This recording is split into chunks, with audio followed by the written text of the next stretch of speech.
Otto? No. Find out more at eclipsecinemas.com.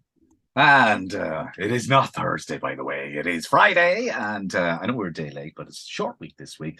And our man at the movies, Collie McFadden, joins us live from Eclipse Cinemas in Bundoran. And a Happy New Year to you.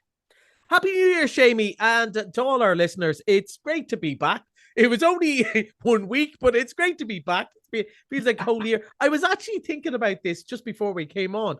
I reckon last year, between you, obviously, you have to be, because your wages are so high, they have to send you off on holidays every couple of weeks. Yeah. I reckon we did 50 shows last year, which is quite a lot. Pretty good. That's pretty good. That's pretty good. I know what people will say. You said the same thing every week, but still same jokes at least. But there were lots of movies, and I have to say, there's lots of interesting movies. Of course, at the end of the year, you do your best of the year, and all the papers are full of what to look out for in 2023, and there's loads of stuff. But actually, even though the cinema is always worried about this time of year, Seamie, and this leads us into our first movie, they're always worried about this time of year because they know everyone, it's dry January and everyone's doing all that sort of stuff. But I actually think we get a lot of interesting movies out at this time. We both get this very serious ones, the Oscar contenders, and we've two of those that we're going to talk about. And we get a lot of, individual movies that they go, oh, this isn't a summer blockbuster or Christmas movie. Where do we put it? We lash it in January and February.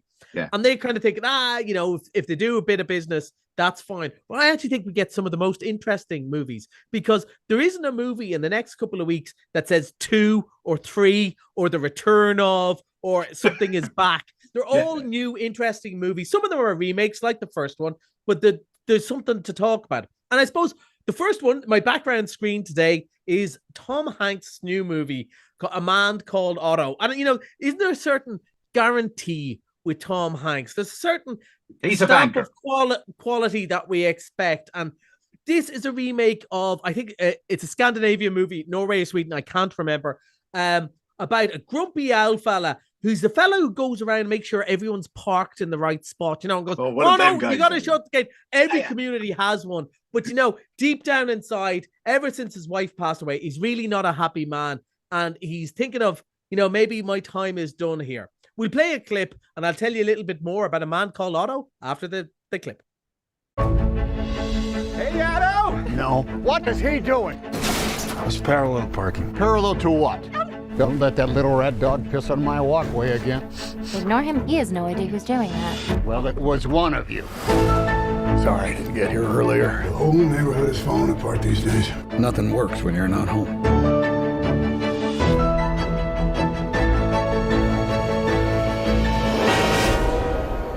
I miss you. My life was black and white before I met Sonia. Will you marry me? Yes! She was the color. You think everybody's an idiot and you have to do everything on your own. But you can't. No one can. Take some time, clear my mind, find another reason why. I can't stand watching one idiot teach another how to drive. It's lesson time. Thank you. Take some time, clear my mind. Everyone, this is our friend Otto. Clutch in and brake. Brake. The car is stopped. I almost hit the car. It's all right. It's a hybrid. My father used to smile like that. I'm not smart. Exactly. It's only a hybrid. Great. The ad is fantastic. I like the trailer. And I want to see this movie. It's just going to put me in good humor, is it? Yeah, exactly that. So I watched this morning, and straight after a globalization and tourism exam, right? So I wasn't in the best of form, to say the least, coming out of that, right? Now watch this. And I had taken a glance at the few of the reviews, and I kind of went, oh, the cast are very likable. But, it's sentimental and corny, and it's all feel good. And you know what's going to happen. And I went, oh, okay. Oh, I can't believe the first movie of the year. I'm going to be a bit, right. And I went and watched it. And it is corny, and it is sentimental. It is feel good. And you know what? I am delighted about that. Has anybody looked out the window? It is miserable out of there. It's January. There's rising oil costs. There's a war in Central Europe. Do you know, is a bit of good cheer the worst thing we can get? Of course, Tom Hanks isn't going to be the evil ogre that we expect him to be. Although, of course, we saw him in Elvis recently, not be that good. But you know what sort of movie this is. He's a guy, he's thinking of, he misses his wife so much, he wants to join her, basically. And, you kind of go, he's not really suicidal as much as he's fed up. He's done with this, and that's the time going. And these people keep on interrupting him and getting in his way. And if you don't know, you've never seen a movie or a TV show before, if you don't see exactly where it's going, is there a cute dog? Of course. There's an even cuter cat. And incredibly cute kids, some annoying people who end up being lovely, some bad guys who end up getting it. And I don't care. I don't care that it's predictable. I really enjoyed this way more than I expected I would. I laughed. I won't lie to you. There were a couple of tears shed. And and it's so obvious that they're trying to go, play the music, make your eyes water a bit when this really nice thing happens. And like there's a completely over the top, on the nose metaphor about illness, about, this is because he has this. And I don't care. I don't care. This is a movie. Maybe in August I'd go, humph. But in January, this is exactly what we need. They should put it. Oh, look, I know, mentioned the HSE on Ocean FM at the moment. We just get a phone call going, how could you say that when there's people on trolley? But it should be on prescription on the HSE because it made me feel better about the world. And sometimes you need to see the world through a misanthrope to see all the good that is there. Absolutely paint by numbers. And I loved it. I really enjoyed it. You should go and see it. I know it's our Bendoran Film Club on Thursday, and all my the older group that meet for a cup of coffee and a chat beforehand and then go to watch a movie. And I really think they're going to love this, while also going, it was a bit stupid, wasn't it? But I loved it. Okay. Sure, that's not the worst thing in the world. You can't beat it. Tom Hanks. You can't beat Tom Hanks. Right. Something totally different next. Emperor of Light. Although, before we do Emperor of Light, I just thought, while we're still on good, weird stuff that people enjoy, can we just give a shout out for Andre Rieu, who's back in the theaters? Because I said it before, I don't get it, Jamie. I just don't get it. But again, he makes people happy. He's playing in Dublin. It's on the big screen. People love it. People stand up and dance in the director's lounge. And you know what? If that's what makes you happy, more power to you. So while I'm on a happy note, I should say that. But then we've got two very serious movies. One, Empire of Light, which actually opens on Monday. And it's Sam Mendes, who made both the Bond movies, but made things like American Beauty. And look, Skyfall, 1917 he made it. Exactly. All you got to say, do you know what we said about Tom Hanks? All you got to say to get me into this movie, Olivia Colman. Olivia Colman, supposedly her best ever performance. And, I watched a 15-second clip where Olivia Colman kind of smiles in an embarrassed way. And I actually said out loud, I'm in. Yeah. She is, now get this, she is the manager of a cinema in the 1980s. The cinema is in trouble. She's in trouble. Metaphors abound. She meets a young man. She thinks, he's too young, he's too good looking. She's white, he's black. It's the 1980s in somewhere like Brighton or seaside town in England. We can't be together. And just the music soars, and I was in. Now, this doesn't open till Monday, so we'll actually review this next week.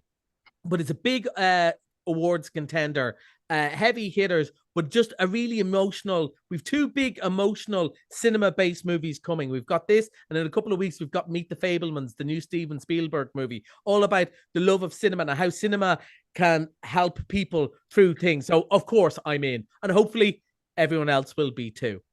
I suppose we should talk about probably the most serious movie and after being quite flippant about Otto and so on, this is a very serious subject. And we were saying about, we need a bit of lighthearted, but when it's something like this, that's a true and a really important story, I think it's a good movie to have out there. At the moment, I'm reading a book called The Rat to Come. It's about Gone with the Wind and its impact, both the book and the movie, on stuff, right? And they're talking about lynchings a lot. And they mentioned this case, Emmett Till.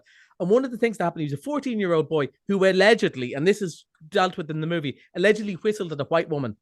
And he was beaten to death and hung with I don't want to get too explicit on the radio, barbed wire and body left tied. But one of the things his mother did, as well as looking for justice, she insisted on an open casket. And they said, you can't display him. And she goes, these people need to see what they did.